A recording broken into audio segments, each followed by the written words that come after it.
Buenas, me presento, soy Pablo Javier Pillín, especialista en cardiología. Actualmente me desempeño como jefe del servicio neurocardiovascular dependiente del departamento de emergencia del Hospital Ángel C. Padilla. En esta oportunidad estoy acá para hablarles sobre síndrome coronario agudo.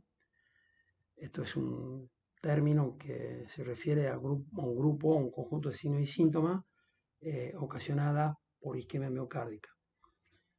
Se subdivide con elevación del ST, comprendiendo el infarto agudo de miocardio transmural, y sin elevación del ST, comprendiendo lo que es angina inestable e infarto no Q.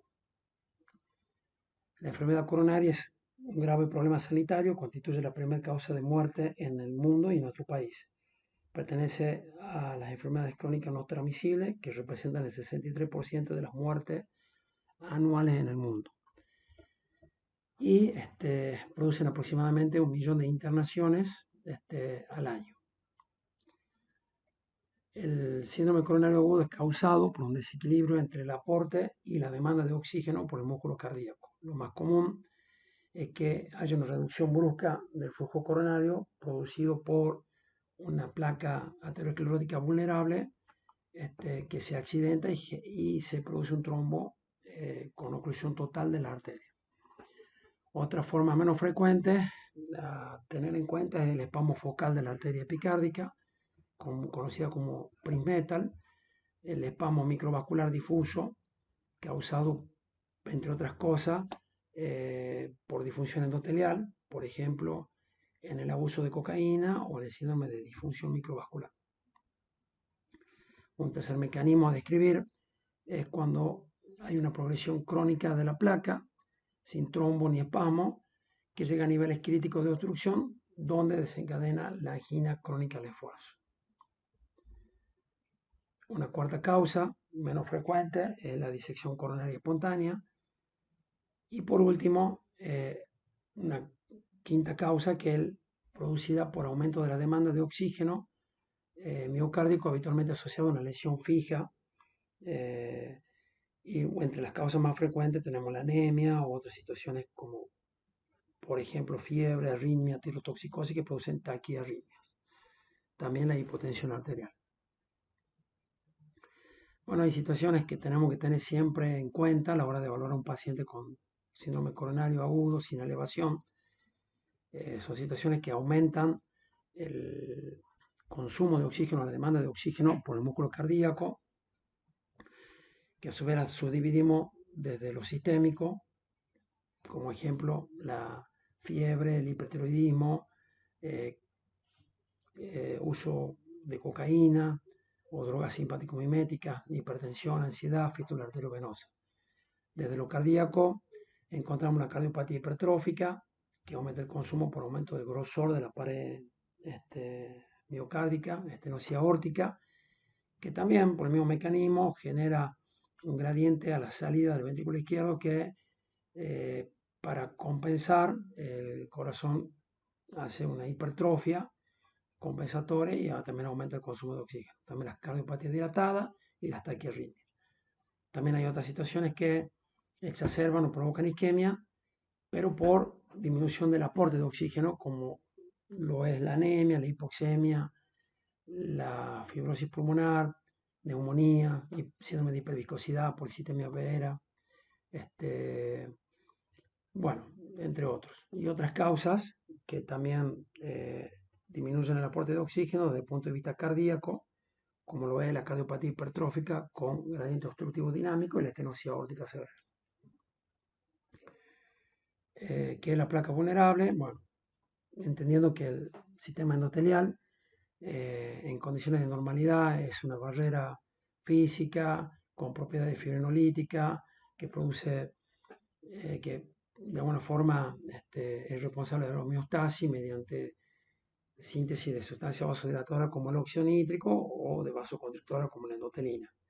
Pero en contexto de disfunción endotelial, en pacientes con factores de riesgo, diabetes, obesidad, etc., el excedente de LDL circulante en el torrente sanguíneo termina depositándose en el suelo endotelio y generando una respuesta inflamatoria, donde monocitos migran, fagocitan la molécula de LDL, se llenan y se carga su citoplasma de LDL, generándose allí una oxidación de esas moléculas, produciendo más inflamación, transformándose estas células en células espumosas que cuando sobrepasan su capacidad macrofagocítica se lisan, liberan todo ese tejido, todo ese contenido citosólico al endotelio, generando la estía grasa, a partir de la cual, mediante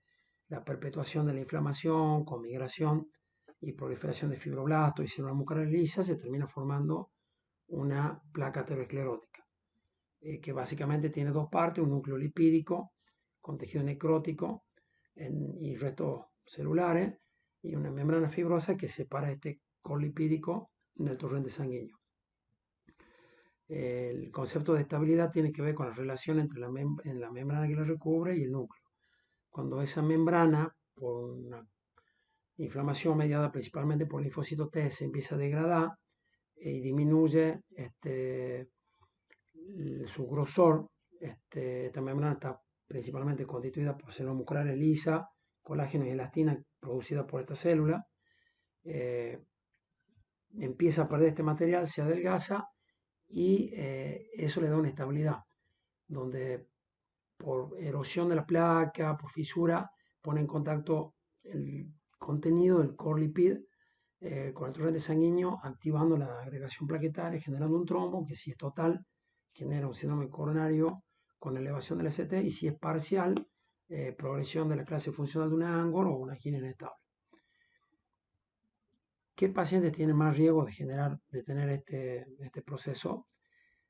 Bueno, ya sabemos los factores conocidos por todos nosotros, factores de riesgo cardiovasculares, modificables y no modificables, como diabetes, hipercolesterolemia familiar, tabaquista, sedentarismo, etc.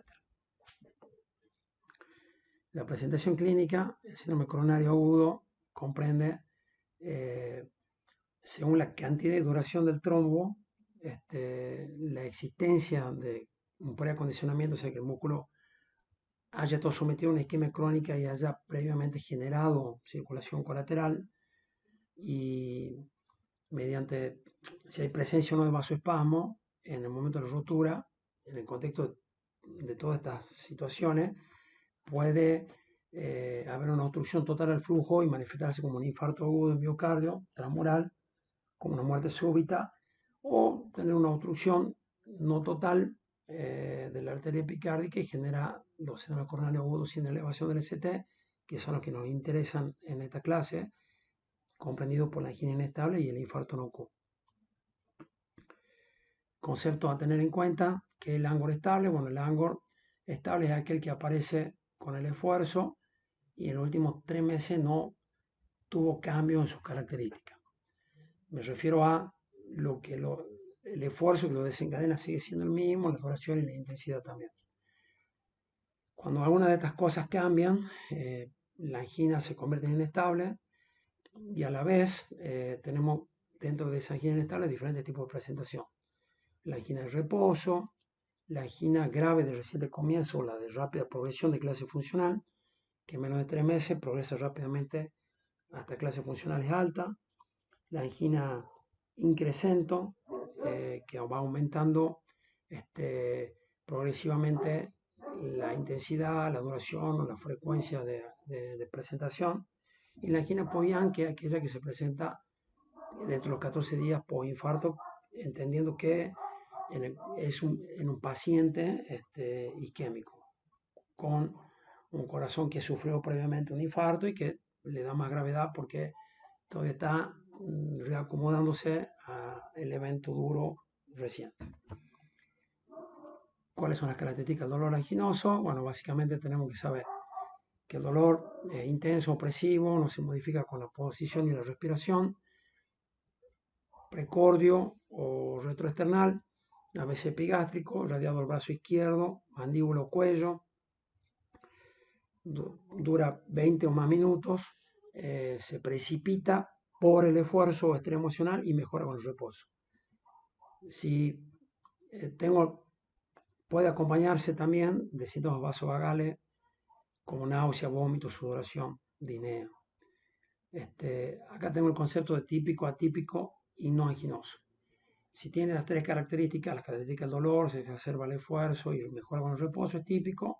Si de esas tres características solo tiene dos, es atípico. Y si no tiene ninguna o una, es un dolor de origen no anginoso. La presentación clínica, bueno, cuando se presenta típicamente es más fácil diagnosticarlo, pero en un grupo de personas como ancianos, diabéticos, en las mujeres, en la enfermedad renal crónica, pacientes con demencia, pacientes revascularizados, a veces no se presenta tan típicamente y se presenta como equivalente anginoso.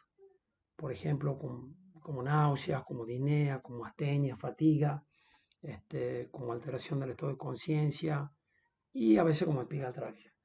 La epigastralgia, si viene ahí intermedio, porque más que equivalente, podría considerarse como un dolor tipo anginoso, si se hace con el esfuerzo, si mejora con el reposo, etc. Pero bueno, básicamente cuando un paciente tiene una epigastralgia en el contexto de factores de riesgo o pretest alto para cardiopatía isquémica, no se debe dejar de pensar el síndrome coronario como diagnóstico diferencial.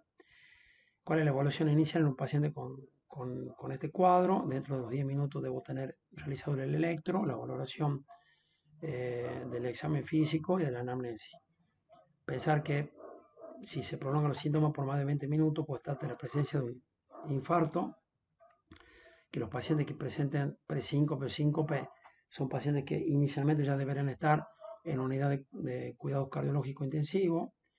La evaluación inicial que hacemos a estos pacientes nos debe responder dos preguntas.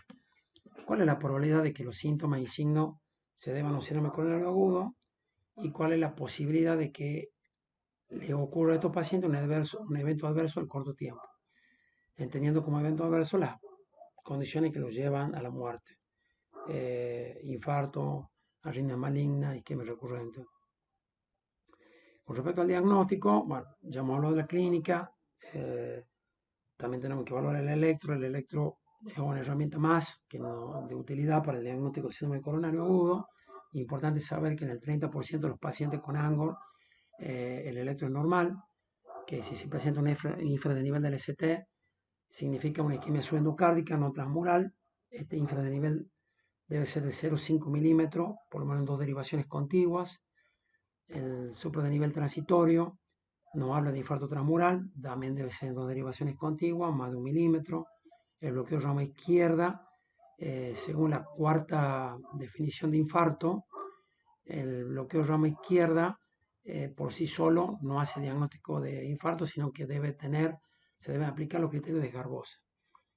¿Cuáles son los criterios de Garbosa? Bueno, básicamente el bloqueo rama izquierda es un electro que tiene un QRS más de 0,12 milisegundos, que aparte de tener ese QRS ancho, en B1 y B2 en general tiene RS con un ST que normalmente es supradenivelado y que es oponente a la polaridad de la R, o sea, la R es negativa y el ST es sobrelevado positivo. Y el bloqueo rama izquierda en general en B5, B6 tiene un RR' o una R empastada con un ST infradenivelado. Garbosa dice que cuando el paciente con bloqueo rama izquierda tiene de B1 a B3, que debería tener un supra, tiene un infra concordante con la polaridad de la R, es porque la causa del bloqueo rama es isquémico, o si en B5, B6 o de 1 y AB, que son las derivaciones izquierdas, que debería tener un infra de nivel del ST, el bloqueo rama izquierda, si tiene un supra, que es concordante, o sea, un supra del ST por arriba de la línea isoeléctrica, concordante porque la R es positiva, tiene la misma polaridad, también es un bloqueo rama izquierda de origen isquémico. Y otra cosa que también hay que tener en cuenta es que si el supra de ST en B1 o B3, que en general en el bloqueo de rama izquierda está, si ese supra es más de 5 milímetros, también otro criterio para pensar que el bloqueo de rama izquierda es isquémico. Hay que saber que este criterio por sí solo no basta para hacer el diagnóstico. Necesita uno de estos dos que a la vez cada uno de estos por sí mismo hace el diagnóstico. Otras cosas a tener en cuenta en el electro: si yo tengo un supra de nivel del ST en ABR y B1 con hipovoltaje generalizado, me hace pensar o es compatible con un paciente que tiene enfermedad isquémica de múltiples vasos o de tronco. El infradenivel del ST en B1 y B2 aislado me habla que podría tener un infarto posterior, ya que B1 y B2 ven espejo la cara posterior, entonces debería hacer las derivaciones posteriores B7 y B8 y verificar si no tiene un supra. El patrón de Winter y el patrón de Wallens son también patrones electrocardiográficos que nos hacen sospecha de isquemia. El patrón de Winter es un infradenivel del ST con una T alta, picuda y simétrica, y habla de oclusión, de alto riesgo de oclusión proximal de DA. Mientras que el patrón de Wellens o signo de Wellens tiene dos subgrupos. El uno donde tiene una T más menos isodifásica y el segundo que presenta un ST descendente con una T negativa simétrica. Estos dos hablan de alto riesgo de obstrucción de la descendente anterior en su tercio proximal, antes del nacimiento de la primera diagonal. Son patrones electrocardiográficos en el contexto de un dolor anquinoso que me tienen que poner de alerta de que el paciente tiene alto riesgo de isquemia. Estos electros son muy subjetivos, muy subjetivos de isquemia y de alto riesgo.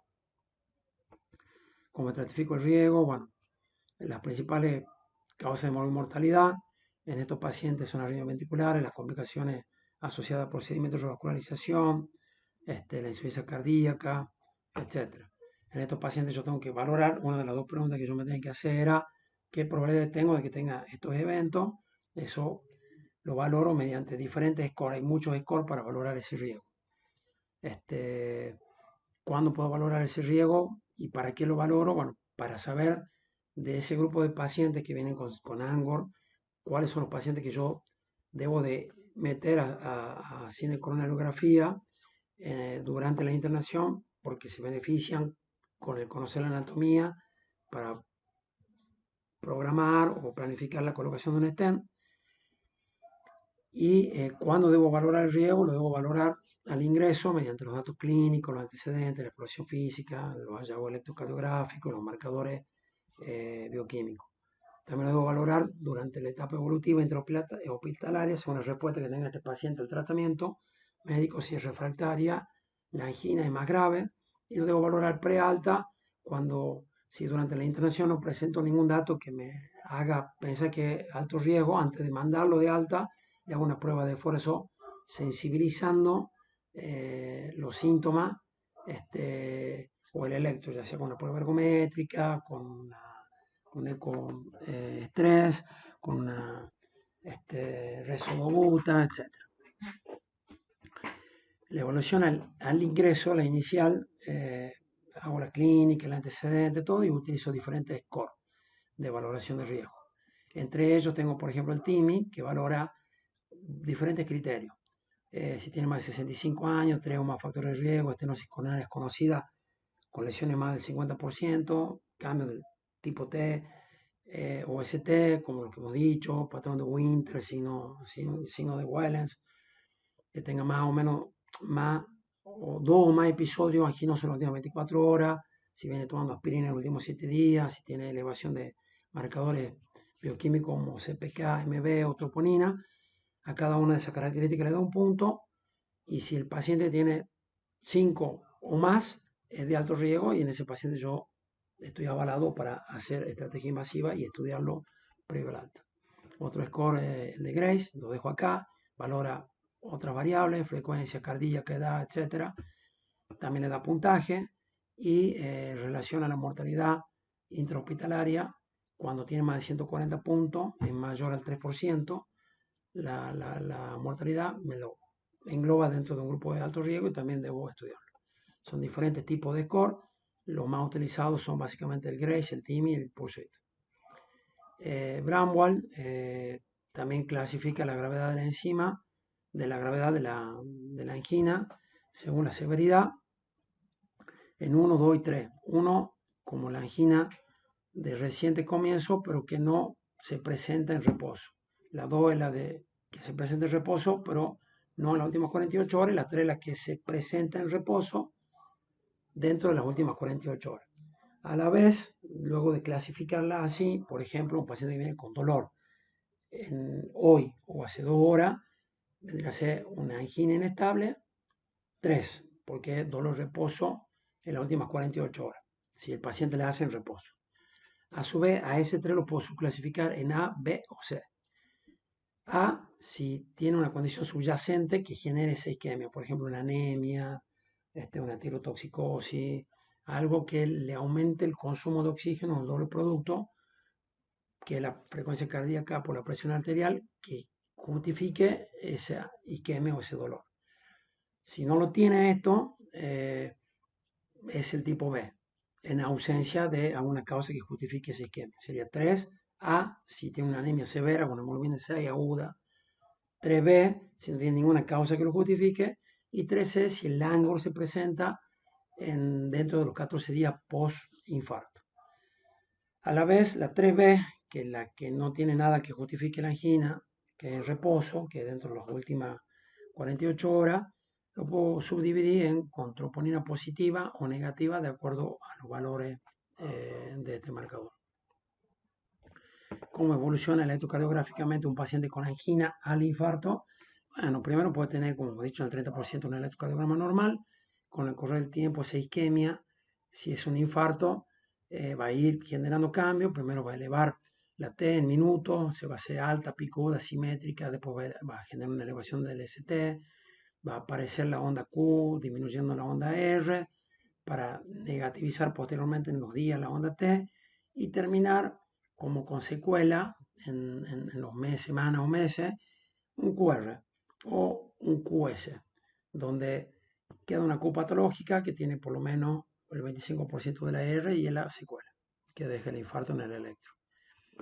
Durante la etapa evolutiva, que es lo que valoro, básicamente si los pacientes responden al tratamiento positivamente o son refractarios. Si durante la internación son refractarios al tratamiento, también son de alto riesgo y debo de hacerle un cateterismo. Y bueno, la etapa prealta es la idea de identificar mediante pruebas evocadoras de isquemia, ya sea por ejercicio físico o farmacológico, los pacientes que yo deba intervenir, hacer una CSG para definir previo al alta si tienen alto riesgo y tengo que estudiarlo o no. Los otros pacientes, los que no tienen alto riesgo y tienen una angina inestable de bajo riesgo, no es que no lo estudio, sino que los mando a la casa, enfrío el cuadro, salen del servicio cerrado, se decontaminan, se preparan y se estudian de forma programada. ¿Cuáles son los grupos de alto riesgo que yo tengo que tener bien identificados a la hora de tratar a un paciente con síndrome coronario? Los que tienen inestabilidad hemodinámica, los que presentan hipotensión o insuficiencia mitral aguda, la angina recurrente con tratamiento adecuado, la angina de reposo con cambios tipo DST, sobre todo los que hemos dicho, el Winter, el Wellens, alteraciones marcadas persistentes del electro, compatible con isquemia, inferior del nivel del ST o troponina elevada, o que sea la angina en el contexto de un POIAN o presencia de arritmias ventriculares graves. También la fracción de eyección baja, por debajo de 35, es un indicador independiente negativo de mortalidad, digamos, pronóstico. La troponina, bueno, son básicamente parte estructural del componente contráctil del cardiomiocito, se liberan en forma gradual cuando hay isquemia y luego necrosis. La liberación depende del flujo, de modo que cuando la arteria responsable persiste ocluida, la curva de elevación es plana, y cuando hay una revascularización o se abre, ese flujo lava toda la troponina liberada del citoplasma, del cardiomiocito, y hay un pico enzimático. Bueno, las troponinas ultrasensibles con las que contamos ahora son más sensibles, más específicas, tienen como resultado un incremento del área de la curva ROC, entonces tienen más sensibilidad y especificidad diagnóstica. Importante que esta troponina, al tener digamos, una más rápida elevación y detección, nos acortan el tiempo diagnóstico y constituye una gran ventaja para la toma de decisiones, esta disminución del periodo de ventana. Bueno, la troponina, la elevación de la troponina se debe valorar teniendo en cuenta el contexto clínico. La causa más frecuente de elevación de troponina es la necrosis por isquemia de miocardio. La cantidad de troponina es proporcional, o sea, la elevación de troponina es proporcional a la cantidad de músculo comprometido. Hay situaciones clínicas que se asocian a daño miocárdico no isquémico. Pequeñas zonas de necrosis que se pueden detectar en caso de miocarditis, insuficiencia renal crónica, arritmia, sepsis. En estos casos, la causa de necrosis de los miocitos no es la hipoxia, no es la placa accidentada, sino son otras noxas, como por ejemplo virus, tóxicos, trauma. Por eso hay que tener en cuenta siempre el contexto clínico. Se debe usar el término de daño miocárdico cuando haya evidencia de valores de troponina C elevado con al menos un valor por encima del límite superior de referencia del percentil 99. Esto quiere decir que el 99% de los que tienen valores por debajo de ese valor no tienen infarto. Y el daño miocárdico se considera agudo cuando hay un aumento o caída de las troponinas. Habla de lo que es cinemática de troponina, o sea, no valoro un dosaje único, sino que evolutivamente en el tiempo si tiene modificaciones en los valores. La troponina, bueno, básicamente evidencia necrosis y hay que tener criterio para valorarla en el contexto clínico consistente con isquemia miocárdica. Si el paciente tiene un traumatismo de tórax con una contusión miocárdica y troponina elevada, no es que sea infartado, es una contusión. El criterio diagnóstico mencionado, que se reúne al verificar el aumento o disminución del biomarcador, preferentemente troponina, debe acompañarse de otros síntomas en el contexto, digamos, de isquemia para tener valor de positividad. Estos síntomas deben ser síntomas de ANGOR, cambio en el electrocardiográfico compatible con la isquemia, aparición de ondas Q, imágenes por eco con trastornos sectoriales de la motilidad o con pérdida de tejido viable mediante un ecoestrés, hallazgo de un trombo intracoronario por angiografía o autopsia. En ese contexto, la elevación de troponina me hace el diagnóstico de un infarto. Las troponinas son biomarcadores altamente específicos de necrosis, pero no son específicas de la etiología. Y la combinación de troponina elevada asociada a patología no isquémica no se debe rotular como infarto. El ejemplo quedó recién. El concepto para esto es lesión miocárdica. Cinemática de troponina, bueno, básicamente no valora una troponina aislada, sino que en forma seriada. Y, por ejemplo, si entre el valor inicial y el valor subsiguiente existe una variación relativa mayor al 20% o absoluta, más de 9 nanogramos por litro en dosaje separado entre 2 y 3 horas, bueno, me sirve también para ese diagnóstico. Si las dos troponinas no llegan a ser positivas por sí mismas en valor absoluto, pero tienen este cambio, esta diferencia, este delta, me dan un criterio positivo. Bueno, mayor delta, mayor compromiso miocárdico y valores absolutos más de 100 nanogramos sobre litro, dan alta probabilidad de etiología isquémica. Bueno, es importante conocer esta situación para definir o distinguir lo que es elevación isquémica y no isquémica y lo que significa la magnitud de la troponina elevada. ¿Cuáles son las recomendaciones? Según la guía, la troponina es el biomarcador de preferencia para el diagnóstico de infarto. Indicación 1A, la troponina de alta sensibilidad tiene mayor precisión diagnóstica que las troponinas convencionales y reduce significativamente el tiempo al diagnóstico, 2B, y es el dosaje seriado debe usarse de rutina para diferenciar el evento agudo de la elevación crónica asociada con cardiopatía estructural. Bueno, que la unidad de dolor torácico son pacientes que tienen clínica un dolor no tan típico, si fuese típico ya una angina, un dolor que no hace dudar en un paciente con factores de riesgo, que no da sospecha, que el electro no es contundente, entonces en ese paciente hago una internación apropiada en una unidad de dolor torácico donde le hago electrocardiograma seriado cada hora, lo revaloro, hago reanamnesis y le hago troponina. A la hora 0 y a las 2 o 3 horas si tengo troponina de alta sensibilidad y valoro si me dan positiva la troponina o si tengo un cambio o un delta de más del 20% entre la primera y la segunda o con un valor absoluto de más de 9 nanogramos por litro. Considero que ese paciente lo tengo que enrolar dentro de lo que es un síndrome coronario agudo. Ya al tener troponina un infarto y ese paciente tiene que entrar inmediatamente a la unidad coronaria y seguir el protocolo de tratamiento. En cambio, si tiene la troponina negativa, el dolor es dudoso, pero no es típico, y tiene algunos factores de riesgo, pero el electro no es nada, y la troponina negativa, puedo, digamos, desestimar el diagnóstico de síndrome coronario y buscar otras causas. ¿Cuál es el tratamiento del síndrome coronario? Bueno, básicamente poner al paciente en un servicio dotado de la aparatología y de la enfermería, un cardio desfibrilador, para poder monitorizarlo permanentemente por el riesgo que tiene el paciente.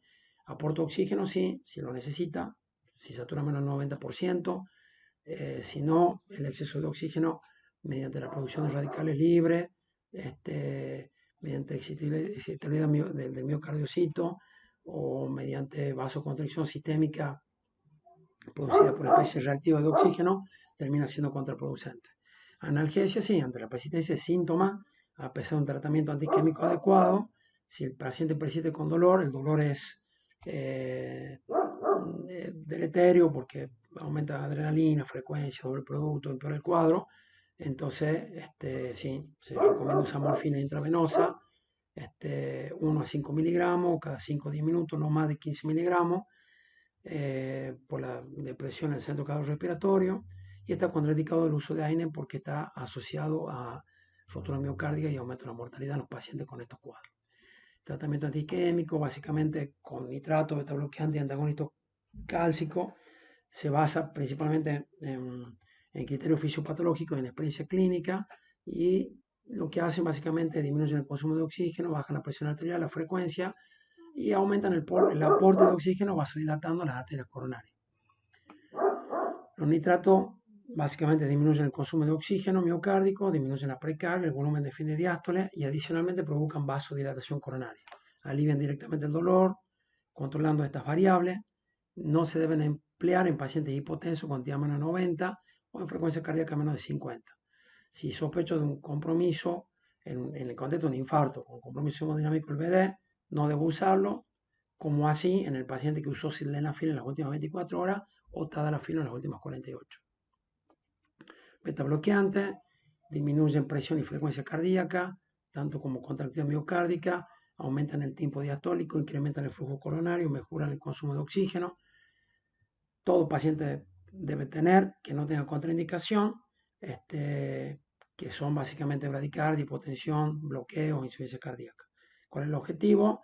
En estos pacientes siempre hay que ver el momento, si un paciente con infarto inferior, o bueno, en este contexto de angina, no, estamos hablando de angina, no de infarto, en este contexto yo pongo beta bloqueante y cuánto y cómo, bueno, lo voy titulando, el objetivo es llegar a 50 a 60 latidos, entre 50 y 60 latidos en reposo. Todo paciente sin contraindicaciones debe recibir beta bloqueante. Bueno, los IECA, diferentes IECA, diferentes estudios, el AIR, el RACE, consenso demostraron diferentes inhibidores de la enzima de conversión, como el captopril, el lisinopril, el enalapril, disminución de la morbimortalidad en los pacientes con angina inestable como con infarto, tanto en prevención secundaria como en el tratamiento agudo. Sobre todo si tienen fracción de eyección menor a 40%. ¿Qué dosis utilizar? La mayor tolerada, qué tiempo de inicio. Y bueno, es discutido porque hay que ver la presión del paciente, si le estoy poniendo NTG, tener cuidado con la asociación de vasodilatadores para no hipotensarlo porque aumenta la isquemia miocárdica. Estatina indiscutible, efectos pleiotrópicos, estabiliza placa, disminuye el volumen de placa, disminuye eventos, alta intensidad, ¿cuáles? Rosuvastatina 40 miligramos, atorvastatina 80, se demostró claramente mayor que 80 miligramos de atorvastatina, mucho mejor que 10. Antagonista cálcico, bueno, disminuyen los síntomas, pero no mejoran la morbimortalidad, entonces solo se lo usa cuando con el beta bloqueante no logro aliviar los síntomas. Y la heparina, obviamente el tratamiento para la angina inestable, por ahí el más importante, anticoagularlo al paciente, que puede usar heparina no fraccionada, que inhibe la actividad de trombina en forma indirecta a través de la formación del complejo, de un complejo con la antitrombina 3, disminuyendo su actividad. Tiene vida media corta, mucha variabilidad individual. La heparina no fraccionada se usa en el cargo y mantenimiento, normalmente se usa 80 miligramos kilo de bolo, no menos de 5.000 unidades, no más de 40.000, y un mantenimiento de 18 unidades internacionales kilo día. 18 por el peso, por 24, y lo pongo en una destroza y lo paso a 21 mililitros. Lo corrijo, sí, según el KPTT. Voy valorando el KPTT cada 6 horas y voy aumentando o disminuyendo según diferentes esquemas para mantener al paciente anticoagulado. La heparina de bajo peso, sí, han demostrado también beneficios. La más utilizada es la enoxaparina, tiene más comodidad de administración, en su forma subcutánea, su vida media es más prolongada, tiene mejor biodisponibilidad y menos variabilidad interindividual. Son un poquito más costosas, no siempre están, pero son también otra opción terapéutica, como 1 miligramo kilo cada 12. Siempre tengo un cleaner más de 30. En la etapa subaguda, la heparina no deben utilizarse luego de la alta hospitalaria. Nivel de evidencia 3 aumenta el riesgo de sangrado y no mejoran los puntos duros. Comparación entre la heparina no fraccionada y la de bajo peso. Bueno, el estudio Synergy, con mayor peso de evidencia, no demostró diferencia significativa en infartos y muerte con enoxaparina, pero sí una mayor tendencia a menos sangrado. El fondaparinux es un pentasacárido que antagoniza en forma indirecta y selectiva el factor Dia mediante la unión a la antitrombina 3 y limita así la generación de trombina. Administrado a 2,5 miligramos día, el estudio OASIS 5 demostró, comparado con enoxaparina, que si bien era un estudio de no inferioridad y no fue inferior con respecto a los puntos combinados clínicos en el estudio, sí tuvo menor tasa de hemorragia mayor. Entonces la fondaparinux es otro fármaco que podría utilizar si lo dispongo para la anticoagulación en el síndrome coronario sin elevación del ST. También la bivalirudrina, que es un antitrombótico directo, que tanto unida al trombo como al trombo, como inhibe la trombina, tanto unida al trombo como la circulante, impidiendo la conversión de fibrinógeno en fibrina. El estudio Acuity demostró la no inferioridad con respecto a la heparina, más inhibidora de la glicoproteína 2B3A, pero fue superior en tanto la reducción de incidencia de hemorragia mayor. Por lo tanto, sí, es otro fármaco del cual tenemos evidencia para poder anticoagular a un paciente con síndrome coronario. Otamixaban es un inhibidor del factor Dia endovenoso. El estudio octavo demostró aumento inaceptable de hemorragia mayor. Así que bueno, comparado con heparina no fraccionada asociado a pifibatide, se desestimó su uso.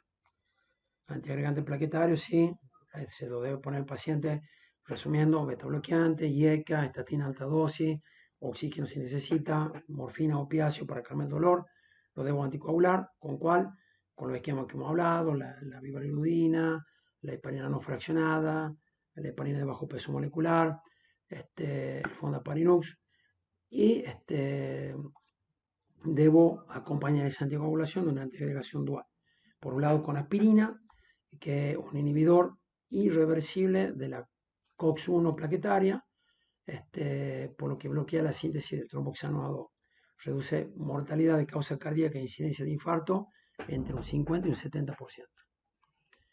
Todo síndrome coronario agudo debe tener aspirina. ¿Cuánto? Si el paciente no viene tomando una carga de 300 miligramos y un mantenimiento de 100 miligramos día, indicación 1A.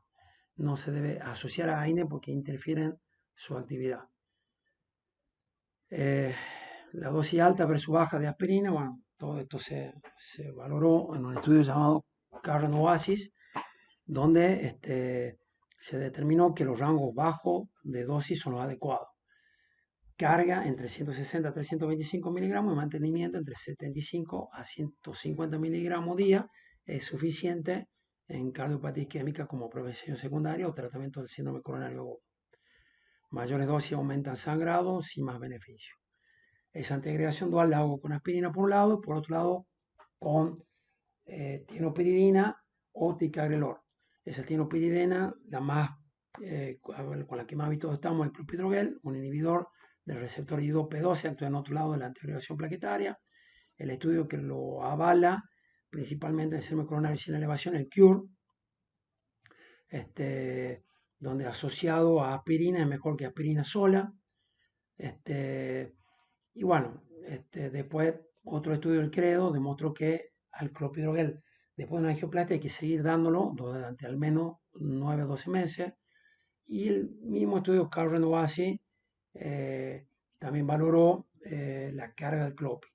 Si yo daba, en vez de 300, daba 600 o 900 miligramos de carga, ¿me iba mejor? No. Aparentemente la mejor dosis es 300 miligramos de carga y 75 miligramos día de mantenimiento. Ahora, si yo al paciente lo recibo y voy a hacer una estrategia urgente de ingresarlo en hemodinamia ya, y lo voy a invadir y voy a entrar con un catéter y cada vez que le pongo un stent, ese paciente tiene que estar antiagregado lo antes posible. Entonces ese paciente está avalado, sobre todo si es diabético, a hacer una carga de 600 miligramos cuando va a entrar inmediatamente en hemodinamia. La diferencia entre hacerle 600 o 300 es que con 600 yo logro la antiagregación más temprana, más rápida a la hora, que con 300 que la logro a las 6, 8 horas. El Plasugrel, otra tienopiridina, se estudió en un estudio que se llama Timitritón 38. La dosis de carga que se utilizó fue 60 miligramos y de mantenimiento 10 miligramos. Se lo comparó contra clopidogrel en la carga de 300 con 75 mantenimiento y básicamente demostró beneficio en un subgrupo específico de pacientes. Disminuye eventos isquémicos, pero a costa de un aumento o de mayor asociación con riesgo hemorrágico. Entonces no se debe utilizar en un subgrupo de pacientes que tengan antecedentes de ACV, que tengan más de 75 años, que pesen menos de 60 kilos, o en pacientes con sangrado patológico activo. Entonces, la sutura lo puedo usar así, los que tengan mucha carga isquémica, que no entren dentro de este grupo, es mejor que el clopidogrel según el estudio Trimetitón 38. Ticagrelor no se considera tienopiridina porque farmacológicamente tiene algunas características que lo diferencian, es una molécula activa, no tiene primer paso hepático, inhibe de forma reversible el receptor purínico y no tiene prácticamente variabilidad interindividual, que es algo muy bueno del ticagrelor. Que es un tema un poquito más fino, cuando uso clopidogrel, en algunos pacientes puedo tener trombosis intraestén y se habla de lo que se llama resistencia al clopidogrel. O entre juego también la variabilidad, pacientes con misma carga de clopi, uno tiene una antiagregación y otro mucha menos antiagregación. Esto no pasa con el TICA. El TICA es mucho más estable desde el punto de vista de su variabilidad interindividual. ¿Qué estudio lo valoró? El Plató, dosis de carga 180 miligramos, mantenimiento 90 miligramos cada 12. Se lo comparo con su clopidogrel, con dosis de 300, 600 de carga más 75 de mantenimiento. Y bueno, mostró una reducción absoluta, del casi el 2%, y una reducción relativa de casi el 6% de los puntos primarios compuestos de muerte, de origen cardiovascular, infarto, ACV. Así que bueno, una droga que si la tengo, podría ser mejor que el clopidogrel. Es una droga un poquito más cara, hay en nuestro país y en algunos casos la usamos. Inhibidores de la glicoproteína 2B3A actúan en otra vía de la antiagregación, en estas, digamos, estructuras glicoproteicas que son los receptores 2B3A, que pertenecen a la familia de integrina y son vía final común de la activación y agregación plaquetaria a través del fibrinógeno. En forma general tiene un efecto beneficioso. ¿Cuáles son? El epifibatid, el tirofiban, el abscisimaab.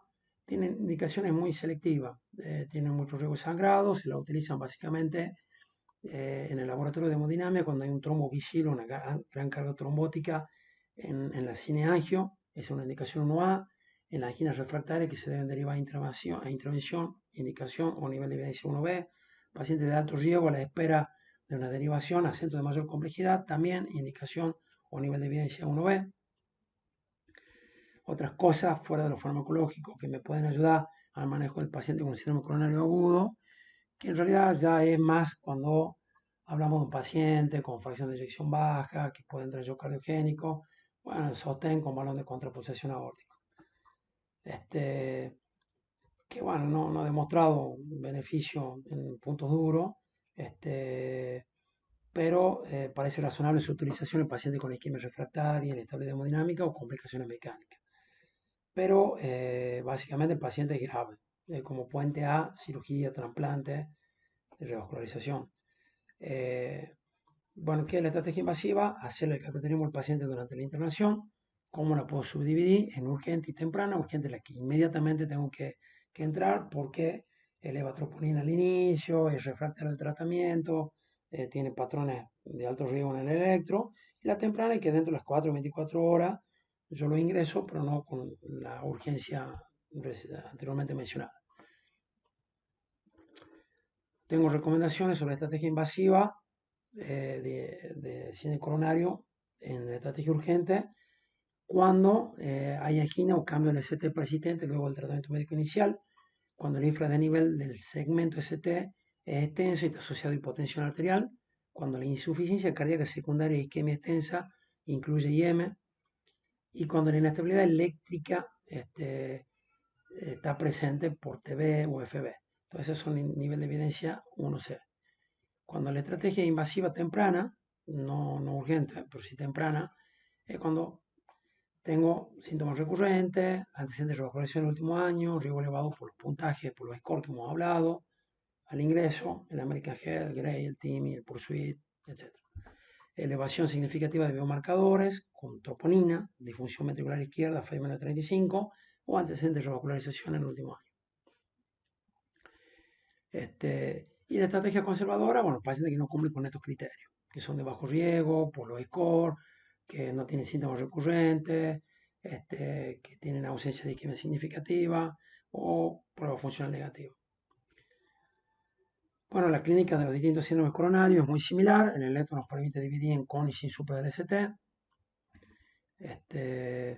¿Cómo clasifico la intensidad del ANGOR? De acuerdo al esfuerzo que lo desencadena según la Sociedad Cardiovascular Canadiense, básicamente con la DINEA, esfuerzo desusado, esfuerrzos habituales, mínimos y el reposo. El de reposo es lo más grave.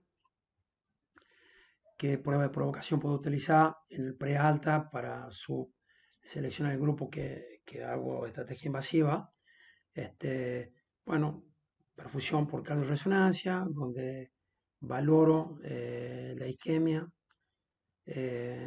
electrocardiograma de estrés, donde sensibilizo el electro con un esfuerzo y valoro si tiene infradenivel del ST, dolor, dinea, al esfuerzo que no me presenta el reposo. Si me da positivo, bueno, el paciente debe entrar a estrategia invasiva, la ecocardiografía, si en el ecocardio tiene un trastorno sectorial de motilidad, una hipoquinesia, en algún sector, una IM, me habla de una isquemia en el contexto de un Angor y me da mayor riesgo y al paciente lo ingreso hemodinámicamente y mandarlo a la casa. La mamografía de estrés también, una prueba de esfuerzo si la tengo disponible, con una sensibilidad cercana al 80% y hasta el 92% si la comparo con el electrocardiograma estándar en reposo aislado, y si la tengo me sirve para estratificar el riesgo. Bueno, hasta acá llegamos lo que es síndrome coronario sin elevación del ST. Por, la verdad que el tema es largo, espero haber aclarado algunas dudas. En breve seguiremos con la siguiente clase que es infarto agudo del miocardio, supra con elevación del ST y estamos a disponibilidad en el campo. Muchas gracias.